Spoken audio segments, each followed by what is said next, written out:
Alright, check it everyone. Got all this wiring done. Apparently I did not do it correctly, so I had to redo it. Instead of just those two relays, I actually got a whole relay board I made here with 2 bus bars on it. It's not the prettiest looking, but I still got to zip tie it up and all that. You just got a constant power board right here, and this is a switch power board. This will actually supply the power to the relays to flip, and that's actually what's going to be going into the ECU. So these are on a fuse, and then after the ones that aren't on a fuse got their own little fuse blocks up here. You know, this one's for fuel injectors, this is coils, and this is fuel pump, and this is VTEC. So pretty simple stuff. It's just a lot of it, so it looks really complicated. But we are just about ready to try and start this thing again for the first time since he's down at Fueltech. Got my laptop here. We got the timing light. Got the timing light all hooked up to the engine.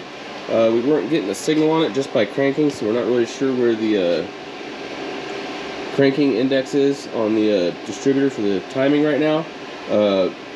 But I double checked with Fueltech, they said it was looking good, so we're just going to go with that, and hopefully once it gets running we can get a good signal on the timing light so we can know where this thing is at with timing. But the only thing left to do, still got to put this blow off valve on. I just don't have a snap ring pliers powerful enough to put that thing on, because it's got a really beastie snap ring that one's really hard. I've broken a couple pairs in the past doing the snap rings, so I gotta go buy a really good set. But we're gonna try and start this thing up. We'll see how big of a smile Ryan can get on his face, and hopefully it fires, and we'll see what happens.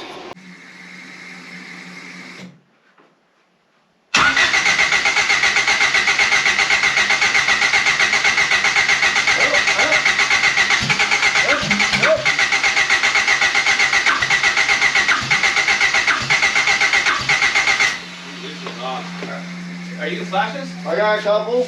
You can't see what it's at because they're so random. It's like 1, 1, 2. But you can't see it. Starting to smell a little gas. Yeah, it popped.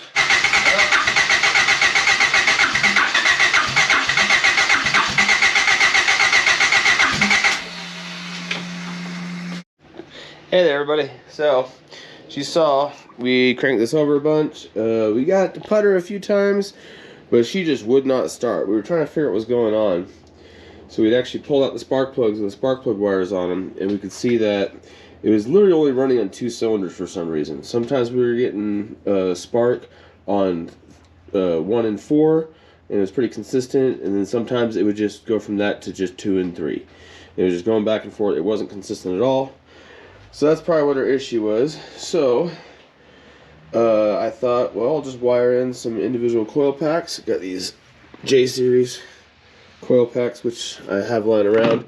Also got a couple more at the junkyard, but found out they're the same as the D17, and they actually fit down here very nicely. So let's pull the spark plug out. Yeah, they fit down in these spark plug tubes very nicely, and then all we had to do is go to the junkyard, get this D17 valve cover so we could actually bolt them down.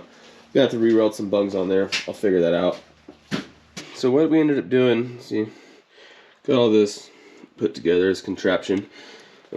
What I ended up doing was, this is the insides of one of those distributors, and on this 24 tooth wheel, what I did is I lined this up as closely as I can to top dead center, is what I thought would top dead center, and I cut off the tooth closest to it that was closest to the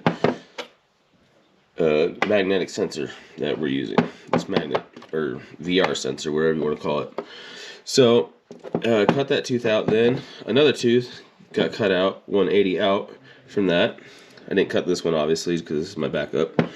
And then on top of that, I cut out 3 of these teeth, leaving only one that was a 90-degree offset to the 2 that I cut out on this wheel. That way I got one set of sensors in there on the bottom. That's on the single tooth wheel, or it is now a single tooth wheel. This one is, I'm using that one for cam sync, and these, or in this one right here that I cut the 2 teeth out of, that is the RPM signal now. So we're gonna give this a shot There it is. See how it works when we get the laptop all hooked up to it. And put that we're basically back. just going to take a drill and put it on here and spin it just to see if we're getting signal. Fuel pump works. Now, I don't know if that's going to pick up the RPM on there. Yeah. Because what's been happening when we've been turning this thing over, it's been cutting out the RPM. It'll go up and cut out, go up and cut out. Maybe turn that down just a little bit. Yeah. There you go. Thank you. All right, you ready? Make sure my fingers are clear. Make sure there's some balance. Right direction.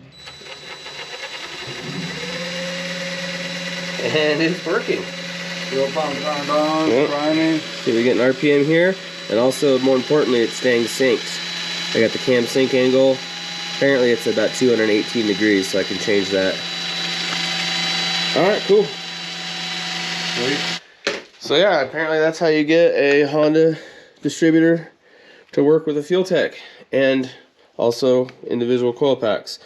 Only thing I really have left to do now before we can try to start this again is I have to wire in 2 resistors on these guys. Just that's the signal wire to the coil packs, and apparently you're supposed to wire a 100 ohm resistor on those. So got some 100 ohm resistors right there, and all my tools, and I guess I'm gonna get some wiring done real quick.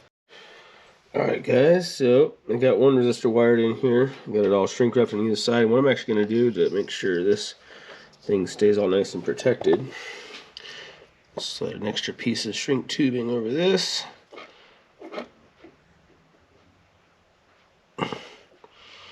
Right there. And that should keep the resistor nice and safe in there from vibration. Also keep it, so there's not a tensile load on it. That'll be on the shrink tubing. Hopefully, that's the theory at least. But I got one more to do, and then we'll get that started. And then hopefully after that, we can get the ignition calibrated on this new setup, and hopefully fire this thing up for the first time. At least on 4 cylinders instead of 2. So we'll get that started.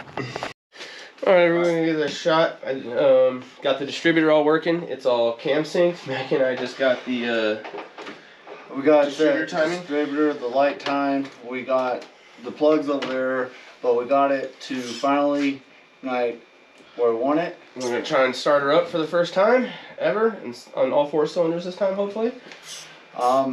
Chris has been taking fuel out. We did try a minute ago. It was fat. Super fat, so he taking a little fuel out. Technically, this is the second Yes. start, because I guess that 10 seconds that it was started would be. Yeah. So, Alright, let's go ahead and let's start do her it. We'll see if it'll idle without me.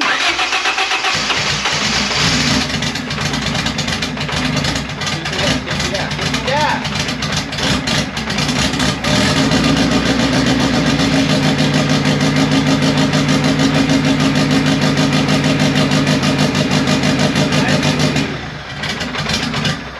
She is still really fat.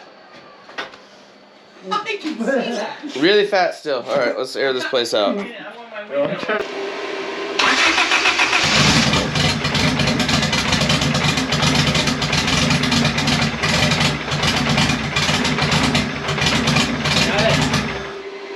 Alright guys, Chris and I, Mike behind the camera, we got the car buttoned up. Chris got this welded on today. We welded that down there. So we had to extend it a little bit. We lost our teardrop. We got a couple more. We'll do that in the future. What else did we get done? Oh, we got a blow-off valve on over there. We got all the suspension on. Well, we put new springs on the old ones. I don't know if you can tell from the camera angle. In the daytime, it's really nice, but I will start it. You want to start it? Yeah, open the garage. And this purple seat blows in the light. Yep, get in there. Turn the key on. Pump comes on. Cycle it one more time, just cause. Alright. You ready?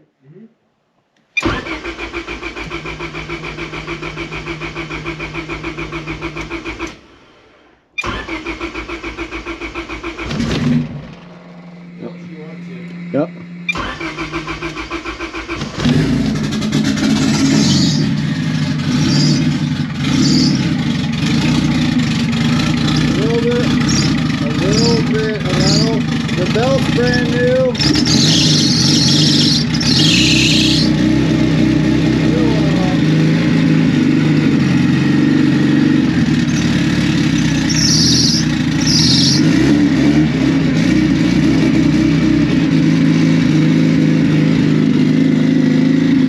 runs, it just needs a tune. She's running really fat right now. She's about 10-1, so she's running super rich. So pulled as much fuel as we can, then added some because it went out, and then we got to where to start. We got it to where, well, Chris really got it to where where are you putting the camera?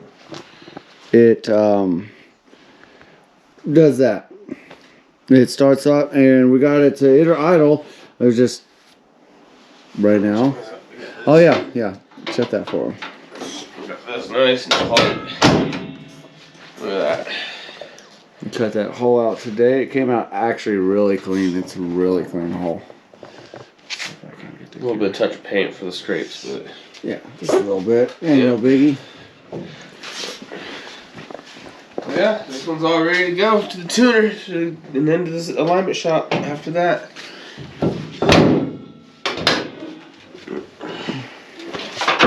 Yep. Alignment and then maybe a tuner. One of the two. We'll see. We gotta get it a little tuned more before we can get to the alignment shop. So yeah, we just gotta get a little bit of just so it can drive down the road basically. Get it to the alignment nut shop. We gotta pull a bunch of fuel out of this. Because something is keeping the fuel in, but and once it gets aligned, then we can actually drive it around and get a decent tune on it. Yeah. But,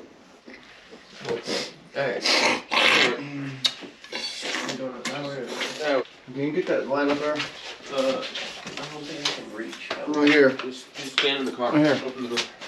Touch it with the handle. Or that. Just pack it. What, this? Yeah. Yeah, just don't drop it on your car. Just hit it. Hit it. There we go. Yep. Oh well, it's already broke. It's